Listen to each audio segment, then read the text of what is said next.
You're tuning into Black and White Sports on YouTube. The no-holds-barred truth on sports. The main event starts. All right, Black and White Sports supporters, let's talk about the Sanders, Deion and Shiloh. Well, interesting. Deion seems he may have handed out a demand to his quarterback after their loss to Georgia Tech. I could have told everybody Georgia Tech wasn't fixing to be a pushover in that game. If they knew anything about Haynes King at quarterback, you just knew, hey, they were going to put up some yards and they were going to be potentially dynamic on the ground against Colorado. And yeah, we saw the offensive and defensive line deficiencies from Colorado that we've been seeing. All right. They got a lot of talent. They've had a lot of talent the last several years, but on that offensive and defensive line, that front seven on the defense, they get against these better teams, they have problems. And that was Georgia Tech. Imagine if you start getting against some powerhouses, some big time powerhouses. So, let's start here. Now, in case you do not know, Shiloh Sanders is not on an NFL team right now. He got cut by the Buccaneers, and during that final preseason game, he had this altercation right here with a Buffalo Bills player, and he will throw a punch right there. Got a flag. I believe he got ejected out of the game, if I'm not going crazy. Yep, right here. Well, he has been fined. I didn't know you could fine a player that wasn't in the NFL, but I guess you can. I mean, hell, you can suspend them, so I guess it makes sense to be able to fine them as well. The NFL is fining former Buccaneers safety Shilo Sanders $4,669 for punching another player and being ejected from last Saturday night's preseason game against Buffalo. Sanders wound up being released shortly after and has not been signed to another team.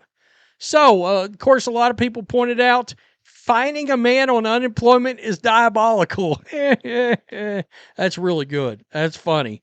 Unemployed and still getting fined. Yeah, seriously. That's interesting. So what did Zach Davidson get? Question mark. I don't know that he got anything. Because let's face it, they always get the second guy usually. I mean, that's how that works. How you got to find somebody that doesn't work for you anymore, NFL? It is what it is. I mean, you know, how much was he making as an undrafted free agent? Guaranteed more than basically $4,700. I mean, that's funny. Does he have to still pay the fine if he never signs with another team? Just checking. Do you have to pay the fine if you are not in the league? Question mark. My gut feeling is, look, it's probably in good taste to cover the fine. All right. If you're looking to get on with another team, probably take care of the fine.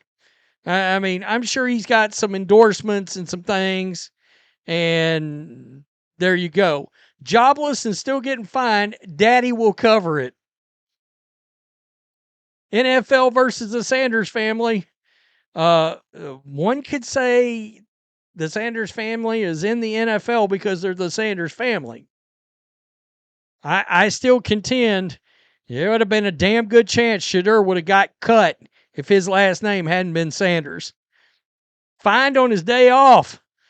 A little Farouk, little Ron Simmons action from the WWE back in the day.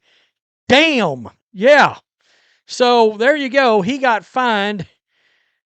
Yikes. So, in case you guys do not know this, Colorado's got a hotshot young quarterback sitting on the bench. Juju Lewis. All right. A high-profile recruit out of high school, 6'1", 190, Carrollton, Georgia.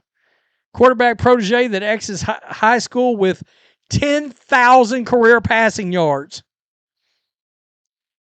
I mean, think about that a minute.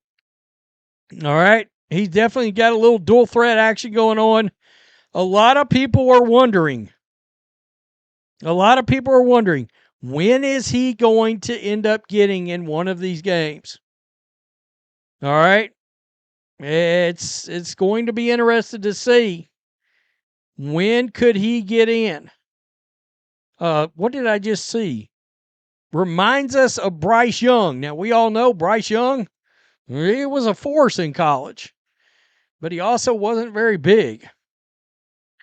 Interesting. I think you're going to hear that name get louder and louder if Kaidon Salter doesn't start playing better.